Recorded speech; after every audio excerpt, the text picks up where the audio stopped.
laing milestone ang nakabot karon si GMA Regional TV, ang regional arm sa nagunang broadcast company sa nasod, ang GMA Network. Subay kini sa kapina sa 100,000 ka mga subscribers sa online video platform nga YouTube si GMA Regional TV.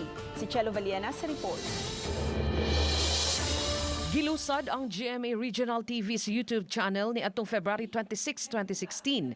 Isip laing platform diin ang nagkalain-laing mga GMA Regional TV programs sa video mamahimong makitaan sa mga netizen bisan kanusa og sa bisan asa man silang dapita. Lakip sa mga program nga makitaan sa GMA Regional TV mao ang mga programa nga napasundayag na sa mga GMA Regional TV local channels nga naglakip sa GMA Regional TV Balitang Amyanan, GMA Regional TV Balitang Bisdak, GMA Regional TV 1 Western Visayas ug GMA Regional TV 1 Mindanao. Dinhi usab makitaan sa mga netizen ang mga napasundayag nga mga live coverage sa GMA Regional TV's festival ug mga special report sama sa GMA Regional TV Presents.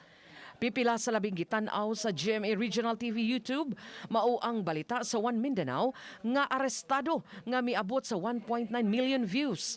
Ambush, nahulikam nga may 1.3 million views o kay 841,000 sa One Western Visayas. Magarbuhong gipahibaw ni Oliver Victor Amoroso, GMA Regional TV Vice President and Head sa GMA Regional TV, ang laing milestone nga nakabot.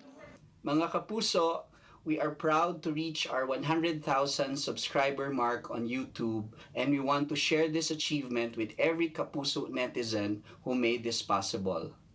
Ang mga video po na na-feature sa GMA Regional TV's YouTube channel mirror the story of every Filipino in every corner of the Philippines.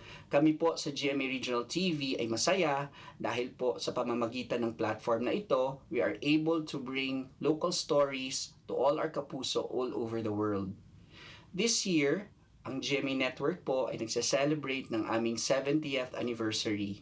Ang GMA Regional TV po is committed to produce relevant content both on-air and online because local news and your stories matter. Maraming salamat po sa inyong suporta para po sa inyo ito.